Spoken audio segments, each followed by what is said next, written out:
ನಿಮ್ಮ ಒಂದು ತಿಂಗಳ ನಂತರ ಅವನಲ್ಲಿ ಇಂಗ್ಲೀಷ್ ವಿಚಾರದಲ್ಲಿ ಬಹಳಷ್ಟು ಬದಲಾವಣೆಗಳಾಗಿದೆ ಸರ್. ನಿಮ್ಮ SLCಲಿ 88 ಆಯ್ತು ಸರ್. ಒಂದು ಇಂಗ್ಲೀಷು ಬೇರೆಯವ್ರಿಗೆ ಏನು ಹೇಳಕ್ಕೆ ಇಷ್ಟಪಡ್ತೀರಾ ಸರ್? ನಿಮ್ಮಿಂದ ಒಳ್ಳೆ ಉಪಕಾರ ಆಗಿದೆ ಊಟಕ್ಕೆ ಮಕ್ಕಳಿಗೆ. ಬೆಳೀತಾರೆ, ನಮ್ಮ ದೇಶ ಉಳಿತೈತೆ. ಒಳ್ಳೆ ಇಷ್ಟು ಕಡಿಮೆ ಟೈಮಲ್ಲಿ ಅವ್ರದ್ದು ರಿಸಲ್ಟ್ಸ್ ನಿಮಗೆ ಏನು ಅನ್ಸುತ್ತೆ? ತುಂಬಾ ಚೆನ್ನಾಗಿದೆ, ಇಂಪ್ರೂವ್ ಆಗಿದ್ದಾರೆ ಅವರು ಕೂಡ. And more over confidence level ತುಂಬಾ ಚೆನ್ನಾಗಿ ಇಂಪ್ರೂವ್ ಆಗಿದೆ. ಫೀಸ್ ಮುಖ್ಯ ಅಲ್ಲ, ಮಕ್ಕಳು ವಿದ್ಯೆ ಕಲಿಸೋದು ಮುಖ್ಯ. ಅದನ್ನ ಬಹಳ ಶ್ರದ್ಧೆಯಿಂದ ಮಾಡ್ತಿದ್ರೆ ಅದೊಂದು ಬಹಳ ಖುಷಿ ನಮಗೆ. ಈಗೆಲ್ಲ ಸೆಂಟೆನ್ಸ್ ಕ್ರಿಯೇಟ್ ಮಾಡ್ತಾಳೆ, ಚೆನ್ನಾಗಿ ಮಾಡ್ತಾಳೆ. ಬೇರೆಯವ್ರಿಗೆ ಏನು ಹೇಳಕ್ಕೆ ಇಷ್ಟಪಡ್ತಾರೆ ಮೇಡಮ್? ಖಂಡಿತವಾಗ್ಲಿ ಸೇರಿಸ್ಲಿ ಸರ್, ರಿಸಲ್ಟ್ ನಿಮ್ಮ ಮುಂದೆನೇ ಇದೆ ಸರ್. Okay thank you.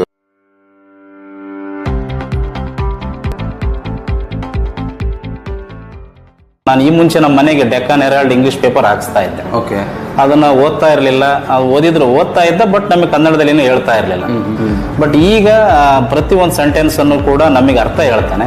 ಅದರಲ್ಲಿ ಸ್ಟೋರೀಸ್, ಇಂಗ್ಲೀಷ್ ಪೇಪರ್ ಏನೋ ಸ್ಟೋರೀಸ್ ಉಳಿದ್ರೆ ಅದನ್ನ ಇಂಗ್ಲೀಷಲ್ಲಿ ಓದಿ ನಮಗೆ ಕನ್ನಡದಲ್ಲಿ ಹೇಳ್ತಾನೆ. ಅಂದ್ರೆ ಇಂಗ್ಲೀಷನ್ನು ಸಂಪೂರ್ಣವಾಗಿ ಅರ್ಥ ಮಾಡ್ಕೊಳ್ತಾನೆ. ಜೊತೆಗೆ ರೆಸ್ಪಾನ್ಸ್ ಮಾಡ್ಲಿಕ್ಕೆ ಏನೆಲ್ಲ ಬೇಕೋ ಅದನ್ನೆಲ್ಲ ವಾಕ್ಯಗಳು ಏನು ಮಾಡಬೇಕಾಗಿತ್ತು ಧೈರ್ಯವಾಗಿ ಮಾಡ್ತಾನೆ. ಅದು ಬಹಳ ಖುಷಿ ಸರ್. ಇದು ನಿಮ್ಮ ಒಂದು ತಿಂಗಳ ನಂತರ ಅವನಲ್ಲಿ ಇಂಗ್ಲೀಷ್ ವಿಚಾರದಲ್ಲಿ ಬಹಳಷ್ಟು ಬದಲಾವಣೆಗಳಾಗಿದೆ ಸರ್. ಅಂದ್ರೆ ಎಷ್ಟು ಬದಲಾವಣೆ ಆಗಿದೆ ಅಂತಂದ್ರೆ, ಈ ನ್ಯೂಸ್ ಪೇಪರನ್ನು ಸುಮಾರು ಒಂದು 20 ನಿಮಿಷ ಓದುವಷ್ಟು ಅವನಿಗೆ ತಾಳ್ಮೆ ಬಂದಿದೆ. ಅಂದ್ರೆ ನಾವು ಯಾವಾಗ ಏನು ಕೇಳಿದ್ರು ಉತ್ತರ ಕೊಡ್ತಾನೆ.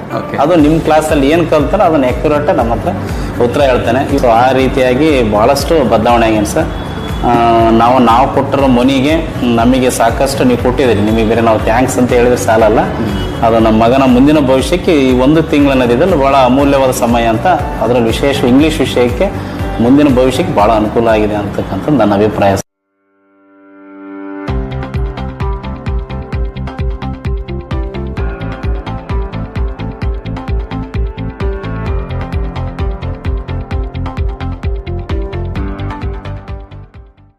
ಮೂಲತಃ ಅವನಿಗೆ ಏನು ಗೊತ್ತೇ ಇರಲಿಲ್ಲ. ಅವನಿಗೆ ಟೋಟಲಿ ಇಂಗ್ಲೀಷ್ ಅಂದರೆ ಅದ್ರ ಬಗ್ಗೆ ABCD ಇಂದಾನೇ ಕಲಿಬೇಕಾಗಿತ್ತು ಅವನು ಫಸ್ಟು. ಏನು ಈಗ 1ನೇ ತರಗತಿ ಮಗು ಏನಿದೆ SLCಲಿ ಆ ಥರ ಇದ್ದು ಇಂಗ್ಲೀಷಲ್ಲಿ ಅವನು. ನಾನು ಕಳಿಸ್ದೆ ಸರ್, ನಾನು ಫೀಸ್ ಮುಖ ನೋಡಲಿಲ್ಲ, ಕಳಿಸ್ದೆ. SLCಲಿ 88 ಆಯ್ತು ಸರ್. ಒಂದು ಇಂಗ್ಲೀಷ್ ಅಂದರೆ ಏನು ಅಂತ ಗೊತ್ತಿಲ್ಲ. ಈಗ ಸೈನ್ಸ್ ತೊಗೊಂಡಿದ್ದಾನೆ ಅವನು.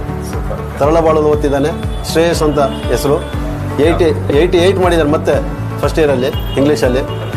ಈಗ ಸೆಕೆಂಡ್ ಇಯರು. ಹೌದು ಸರ್, ತುಂಬ ಖುಷಿಯಾಗಿದೆ ಸರ್.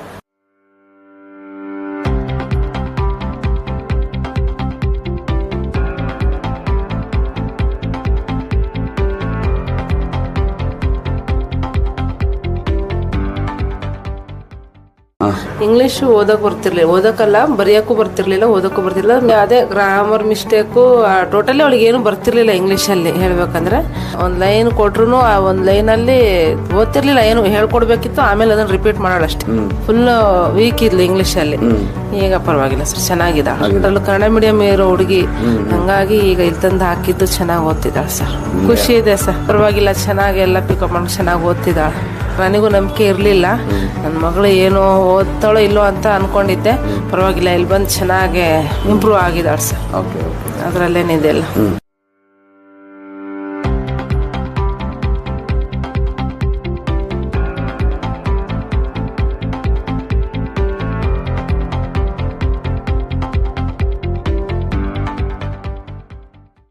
ಏನ್ ಡಿಫ್ರೆನ್ಸ್ ಆಗಿದೆ ಅಂದ್ರೆ ಅವನಿಗೆ ಯಾವಾಗ past tense, present tense and future tense ಇದು ಗೊತ್ತಾಗ್ತಾ ಇರಲಿಲ್ಲ. ಯಾವಾಗ ಏನ್ ಯೂಸ್ ಮಾಡಬೇಕು, ವಾಸ್ ಎಲ್ಲಿ ಯೂಸ್ ಮಾಡಬೇಕು, ಪ್ರೆಸೆಂಟ್ ಅಲ್ಲಿ ಏನ್ ಯೂಸ್ ಮಾಡಬೇಕು, ಅಥವಾ ವಿಲ್ ಎಲ್ಲಿ ಯೂಸ್ ಮಾಡಬೇಕು ಅಂತ ಅದನ್ನೆಲ್ಲ ಇವಾಗ ಗ್ರಾಸ್ ಮಾಡಿದ್ದಾನೆ. And more over confidence level ತುಂಬಾ ಚೆನ್ನಾಗಿ ಇಂಪ್ರೂವ್ ಆಗಿದೆ.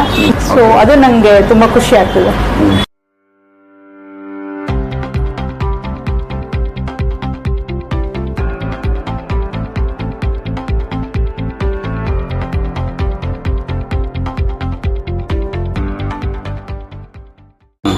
ಎರಡು ವರ್ಷ ನಮಗೆ ಬೇಜಾರ ಅಂದ್ರೆ ದಿನ ಬೇಜಾರ.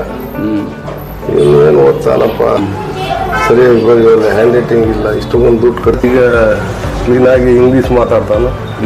ಆಮೇಲೆ ಪೇಪರ್ ಗೀಪರ್ ಎಲ್ಲ ಓದ್ತಾನ. ಮೊದಲಿಗೆ ಯಾರಿಗಾರು ಮಾತಾಡ್ಸ್ಬೇಕಂದ್ರೆ ಅವನು ಹೆಂಗ್ ಮಾತಾಡ್ಬೇಕು ಅನ್ನೋದು ಗೊತ್ತಿದ್ದಿಲ್ಲ. ಮಾತಾಡೋದು ಕ್ಲೀನ್ ಸೂಪವಾಗಿ ಮಾತಾಡ್ತಾನೆ. ಫಸ್ಟಿಗೆ ಈ ಥರ ಮಾತಾಡ್ತಿದ್ದಿಲ್ಲ. ಅವನು ಹೆಂಗ್ ಮಾತಾಡ್ತೀವಿ ಅವನಿಗೆ ಗೊತ್ತಿರ್ತಿದ್ದಿಲ್ಲ. ಇಲ್ಲಿ ಬಂದ್ಮೇಲೆ ನಮಗೆ ಫುಲ್ ಖುಷಿಯಾಗಿದೆ. ನಮ್ಮ ಮನ್ಯಾಗ ಎಲ್ಲರೂ ಖುಷಿ ಮಾಡ್ತಾರೆ ಅವನಿಗೆ. ಅವ್ನು ಓದ್ತಾ ಇರೋ ಬರೀತಾ ಇರೋದು ನೋಡಿ.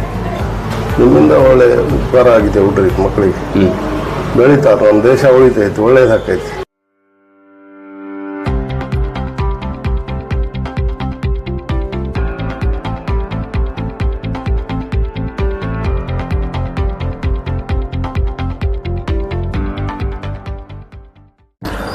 ತುಂಬಾ ಚೇಂಜಸ್ ಇದೆ ಸರ್. ಇವಳು ಅಂದ್ರೆ ಫಸ್ಟ್ ಕನ್ನಡ ಮೀಡಿಯಂ ಓದ್ತಾ ಇದ್ದಿದ್ದು, ಅಷ್ಟೊಂದು ಇನ್ನ ಇಂಗ್ಲಿಷ್ ಓದ್ತಾ ಇರ್ಲಿಲ್ಲ.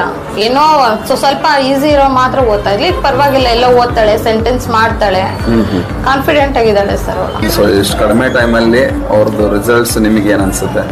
ಖುಷಿ ಆಯ್ತು ಸರ್. ಅಷ್ಟು ಕಡಿಮೆ ವರ್ಷ ಪೂರ್ತಿ ಓದಿದ್ರು ಕೂಡ ಸ್ಕೂಲಲ್ಲಿ ಅಷ್ಟೊಂದು ಇದು ಇರಲ್ಲ, ಅದಕ್ಕೋಸ್ಕರನೇ ತಗೊಂತಿರಲ್ಲ 2 ಅವರ್ ಕ್ಲಾಸ್. ತುಂಬಾ ಚೆನ್ನಾಗಾಗಿದೆ, ಇಂಪ್ರೂವ್ ಆಗಿದ್ದಾರೆ ಅವರು ಕೂಡ. ಖುಷಿ ಆಯ್ತು. ಇವ್ರು ಏನ್ ಈಗ ಕಲಿತಾ ಇದಾರಲ್ಲ ಸರ್, ಈಗ ನಾವು ಕೊಟ್ಟಿರೋ ಅಮೌಂಟ್ ಮಾತ್ರ ನಿಮ್ ಹತ್ರ ಇರಲ್ಲ, ನೀವು ಕೊಟ್ಟು ವಿದ್ಯೆ ಮಾತ್ರ ಅವ್ರ ಹತ್ರ ಕೊನೆವರೆಗೂ ಇರುತ್ತೆ. ಈಗ ಅದೇ ಇಂಪಾರ್ಟೆಂಟ್. ಅವ್ರು ಕಲ್ತಿದ್ದಾರೆ, ಅವ್ರ ಫ್ಯೂಚರ್ ಕೂಡ ತುಂಬಾ ಹೆಲ್ಪ್ ಆಗುತ್ತೆ ಇದು ಕಲ್ತಿರೋದು. Thanks sir.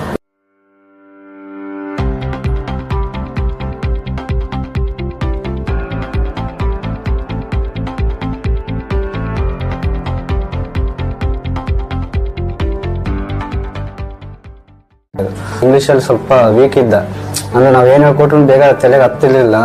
ಆಮೇಲೆ ನಾವು ಏನು ಮನೇಲಿ ನಮ್ಮ ವೈಫ್ ಆಗಲಿ ನಾನಾಗಲಿ ಹೇಳ್ಕೊಟ್ಟಿದ್ದನ್ನ ಅವ್ನು ಸ್ವಲ್ಪ ಅರ್ಥ ಮಾಡ್ಕೊಂಡು ಆಮೇಲೆ ಮರ್ತೋಗ್ಬಿಡೋನು. ಆಮೇಲೆ ಏನಾದ್ರು ವರ್ಡ್ಸ್ ಹೇಳಿದ್ರೆ ಬರೆಯಕ್ಕೆ ಬರ್ತಿರ್ಲಿಲ್ಲ ಸಡನ್ನಾಗಿ. 15 ಡೇಸಿಗೆ ಅವ್ನ ಮೈಂಡಲ್ಲೇ ಫುಲ್ ಆಕ್ಟಿವೇಶನ್ ಚೇಂಜ್ ಆಗ್ಬಿಟ್ಟು ಅವ್ನು ಇಂಗ್ಲೀಷಲ್ಲಿ ಬರೆಯೋದಾಗ್ಲಿ, ಏನೇ ವರ್ಡ್ಗಳು ಹೇಳಿದ್ದನ್ನ ಟಕ್ ಅಂತ ಹಂಗೆ ಬರೆಯೋನು. ಮುಂಚೆ ಎಲ್ಲ ಬರೆಯೋಕೆ ಕಷ್ಟಪಡ್ತಿದ್ದ, ಏನಾರು ಒಂದು ವರ್ಡ್ ಹೇಳಿದ್ರೆ ಅದು ಬರೆಯೋಕೆ ಕಷ್ಟ ಆಗೋದು. ಬಂದ್ಮೇಲೆ ಇಂಪ್ರೂವ್ಮೆಂಟ್ ಆದ. ಆಮೇಲೆ ನನ್ನ ಮಗ ಭಾಳ ಇಂಪ್ರೂವ್ಮೆಂಟ್ ಆಗಿದ್ದಾನೆ. ಇದನ್ನ ನಾನು ಉದಾಹರಣೆಗೆ ಹೇಳ್ತೇನೆ, ಯಾಕಂದ್ರೆ ಅವ್ರಿಗೆ ಫೀಸೇ ಮುಖ್ಯ ಅಲ್ಲ, ಮಕ್ಕಳು ವಿದ್ಯೆ ಕಲಿಸೋದು ಮುಖ್ಯ. ಅದನ್ನ ಭಾಳ ಶ್ರದ್ಧೆಯಿಂದ ಮಾಡ್ತಿದ್ರೆ ಅದೊಂದು ಭಾಳ ಖುಷಿ ನಮಗೆ.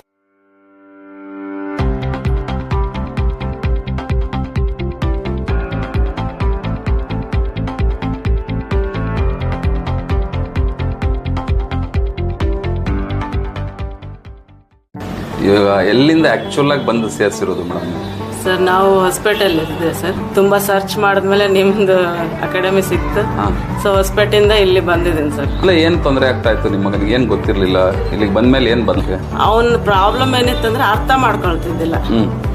ಈಗ ಸೆಂಟೆನ್ಸ್ ಫಾರ್ಮೇಶನ್ ಆಗ್ಲಿ, ಜೋಡ್ಸಿ ಹೇಳೋದಾಗ್ಲಿ ಅದು ಬರ್ತಿದ್ದಿಲ್ಲ. There is a saying that don't believe in what you hear, believe in what you watching ಅಂತ ಹೇಳ್ತಾರಲ್ಲ ಸರ್. ಆ ಥರ ನಾನು ಹಿಂದೆ ನಿಮಗೆ ಒಂದು ಸ್ಟೋರಿ ಅವನೇ ಸ್ವಂತವಾಗಿ ಹೇಳಿ ಕಳಿಸಿದ್ದು ನಾನು ತೋರಿಸಿದೆ. ಈಗ ಜನ ಹೇಳ್ತಾರೆ, ಅವ್ರು ಹೇಳ್ಕೊಟ್ಟಿದ್ದು ಅವ್ರು ಹೇಳ್ತಿದಾರೆ ಅಂತ ಹೇಳ್ತಾರೆ. ನಾನು ಅದ್ರಲ್ಲಿ ಬಿಲೀವ್ ಮಾಡಲ್ಲ.